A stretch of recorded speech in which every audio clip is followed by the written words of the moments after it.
নমস্কার, আমি ডাক্তার বিপ্লব ভট্টাচার্য। আমি সহকারী অধ্যাপক হৃদরোগ বিভাগের চট্টগ্রাম মেট্রোপলিটন হাসপাতালে আমি চেম্বার করি। এখানে আমি পেসমেকার সহ স্টেন্টিং রিং এই প্রসিডিওরগুলিও আমি মেট্রোপলিটন হাসপাতালে ক্যাথ ল্যাবে করে থাকি। মেট্রোপলিটন হাসপাতাল আপনারা জানেন চট্টগ্রামে বেসরকারি পর্যায়ে প্রথম হাসপাতাল যেটা এই স্টেন্টিং রিং এবং কার্ডিয়াক সার্জারি অর্থাৎ বাইপাস সার্জারি সুবিধা আনয়ন করেছে। তো সেখানে আমি সেবা দিয়ে থাকি। আমি নিজে চট্টগ্রাম মেডিকেল কলেজে প্রথম যে স্টেন্টিং করা হয় সেটা আমি নিজে করেছি। তো আজকে আমরা একটু কথা বলবো হৃদরোগের অর্থাৎ তীব্র বুকে ব্যথা হলে কি করবেন। এই তীব্র বুকে ব্যথা জিনিসটা যখন হয় তখন আমাদের রোগীরা কিন্তু একটু ভরকে যায়, অস্থির হয়ে যায়, পরিবারে অনেকে কি করবে না করবে ভেবে পায় না।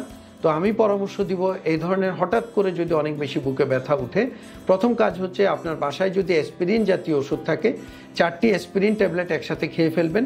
প্রয়োজনে এর সাথে আপনি গ্যাস্ট্রিকের ওষুধও খেতে পারবেন যদি বাসায় থাকে।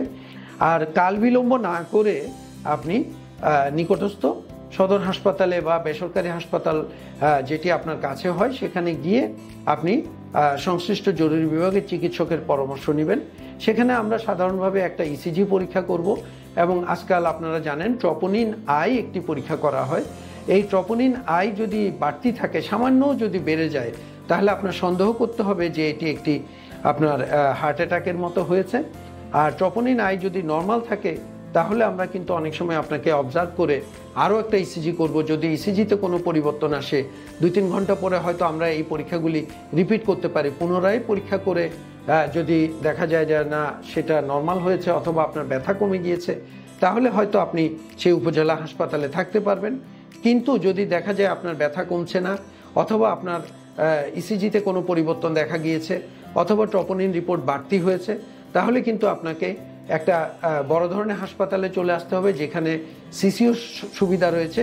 সিসিউতে আপনাকে ভর্তি হতে হবে এবং তখন হয়তো আমরা আপনার ইকোকার্ডিওগ্রাম পরীক্ষা করব, বুকের এক্স রে করব, আপনার অন্য কোনো রোগ হয়েছে কিনা, গায়ে জ্বর আছে কিনা বা লাংসের কোনো সমস্যা হয়েছে কিনা সেই জিনিসগুলি আমরা দেখব। আর যদি আমাদের সন্দেহ হয় না এটা হার্টের কোনো অ্যাটাক হয়েছে, তাহলে আজকাল আপনারা জানেন তাৎক্ষণিকভাবে কিন্তু আমরা এনজিওগ্রাম একটা পরীক্ষা আছে, এই সুবিধা আমরা দিয়ে থাকি।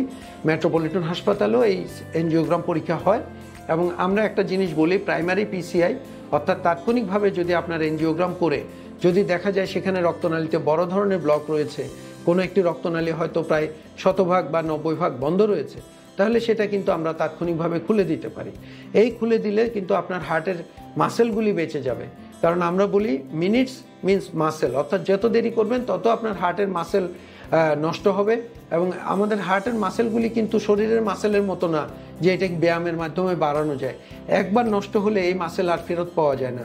তাই আমি পরামর্শ দিব যদি আপনার বুকে ব্যথা হয় তাহলে দেরি করবেন না, অতি দ্রুত নিকটস্থ হাসপাতালে যান, কিছু পরীক্ষা নিরীক্ষা করিয়ে ওনারা যদি রেফার করেন বা আপনার ব্যথা যদি না কমে তাহলে আপনি সিসিউতে এসে ভর্তি হয়ে যান এবং আমাদের এই সুবিধাগুলি নিন।